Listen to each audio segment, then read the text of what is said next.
दुर्योधन की बातें सुनकर जब द्रोणाचार्य कुछ भी नहीं बोले, तब अपनी चालाकी ना चल सकने से दुर्योधन के मन में क्या विचार आता है, इसको संजय आगे के श्लोक में कहते हैं। अपर्याप्तम तत्समाकम बलम भीष्माभिरक्षितम पर्याप्तम त्रिदिव मेतेषाम बलम भीमाभिरक्षितम। अपर्याप्तम तत्समाकम बलम भीष्माभिरक्षितम। अधर्म अन्याय के कारण दुर्योधन के मन में भय होने से वह अपनी सेना के विषय में सोचता है कि हमारी सेना बड़ी होने पर भी, अर्थात पांडवों की अपेक्षा 4 अक्षोहिणी अधिक होने पर भी पांडवों पर विजय प्राप्त करने में है तो असमर्थ ही। कारण कि हमारी सेना में मतभेद है, उसमें इतनी एकता, निर्भयता, निसंकोचता नहीं है जितने की पांडवों की सेना में है। हमारी सेना के मुख्य संरक्षक पितामह भीष्म उभय पक्षपाती हैं, अर्थात उनके भीतर कौरव और पांडव दोनों सेनाओं का पक्ष है। वे कृष्ण के बड़े भक्त हैं। उनके हृदय में युधिष्ठिर का बड़ा आदर है, अर्जुन पर भी उनका बड़ा स्नेह है। इसलिए वे हमारे पक्ष में रहते हुए भी भीतर से पांडवों का भला चाहते हैं। वे ही भीष्म हमारी सेना के मुख्य सेनापति हैं। ऐसी दशा में हमारी सेना पांडवों के मुकाबले में कैसे समर्थ हो सकती है? नहीं हो सकती। पर्याप्तम त्विदमेतेषां बलम भीमाभिरक्षितम। परंतु ये जो पांडवों की सेना है, ये हमारे पर विजय करने में समर्थ है।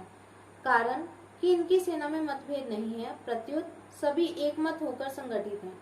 इनकी सेना का संरक्षक बलवान भीमसेन है, जो कि बचपन से ही मेरे को हराता आया है। ये अकेला ही मेरे सहित 100 भाइयों को मारने की प्रतिज्ञा कर चुका है, अर्थात ये हमारा नाश करने पर तुला हुआ है। इसका शरीर वज्र के समान मजबूत है। इसको मैंने जहर पिलाया था तो भी ये मरा नहीं। ऐसा ये भीमसेन पांडवों की सेना का संरक्षक है। इसलिए ये सेना वास्तव में समर्थ है, पूर्ण है। यहाँ एक शंका हो सकती है कि दुर्योधन ने अपनी सेना के संरक्षक के लिए भीष्म जी का नाम लिया, जो कि सेनापति के पद पर नियुक्त हैं, परंतु पांडव सेना के संरक्षक के लिए भीमसेन का नाम लिया, जो कि सेनापति नहीं है। इसका समाधान ये है कि दुर्योधन इस समय सेनापतियों की बात नहीं सोच रहा है, किंतु दोनों सेनाओं की शक्ति के विषय में सोच रहा है कि किस सेना की शक्ति अधिक है। दुर्योधन पर आराम से ही भीमसेन की शक्ति का, बलवत्ता का अधिक प्रभाव पड़ा है। अतः वह पांडव सेना के संरक्षण के लिए भीमसेन का ही नाम लेता है।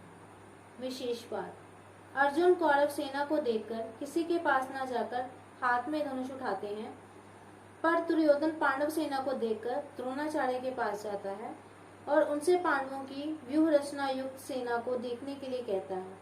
इससे सिद्ध होता है कि दुर्योधन के हृदय में भय बैठा हुआ है। भीतर में भय होने पर भी वह चालाकी से द्रोणाचार्य को प्रसन्न करना चाहता है, उनको पांडवों के विरुद्ध उकसाना चाहता है। कारण कि दुर्योधन के हृदय में अधर्म है, अन्याय है, पाप है। अन्यायी पापी व्यक्ति कभी निर्भय और सुख शांति से नहीं रह सकता, ये नियम है। परंतु अर्जुन के भीतर धर्म है, न्याय है। इसलिए अर्जुन के भीतर अपना स्वार्थ सिद्ध करने के लिए चालाकी नहीं है, भय नहीं है, किंतु उत्साह है, वीरता है।